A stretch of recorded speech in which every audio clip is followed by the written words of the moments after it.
दयन या ठिकाणी चेंडू खूप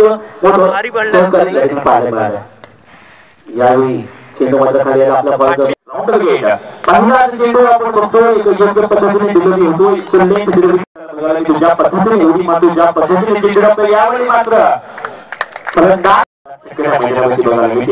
सकाळी यावेळी मात्र एक चांगला चेंडू टाकण्याचा प्रयत्न केला होता. यावेळी मात्र एक चांगला चेंडू बॅक टू बॅक आणखी एक चांगला चेंडू होता. मात्र एक धाव तोंडात रूपात बघायला मिळते. मात्र क्षेत्ररक्षकावरती दबाव येतो. यावेळी मात्र मोठा फटका खेळण्याचा आपण विचार केला तर 64 ते 65 धावांचा आवश्यकता रिव्हर्स खेळण्याचा प्रयत्न. यावेळी मात्र 28 धावा आपण कमावून टाकतायत. यावेळी मात्र रोहन डॉक्टर चोरलेच्या दिशेने चेंडूवरती क्षेत्ररक्षक होतोय आणि फलंदाज सुद्धा बाळगतोय. पुढील चेंडू देवीदाससाठी चेंडू एक ब्लॉकर चेंडू पाहायला मिळतोय.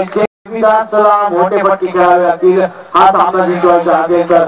आणि यावेळेस मात्र बीट होताना अर्थात करत असतो.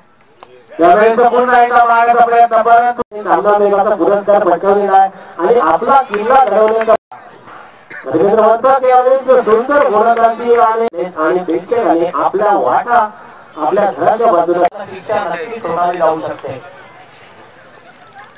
या चेंडूवर मात्र धर्मेंद्र वर्तकने आपल्या अतिशय उत्तम प्रतीने चेंडू टाकून फलंदाज रोहनला मात्र फलंदाज आज मैदानात उंट 9 वादळ घेऊन येतो हेच पाहायचं आहे. प्रसाद नाईक खेळण्याचे तयार. प्रसाद नाईक चुकतोय चकतोय आणि अर्थातच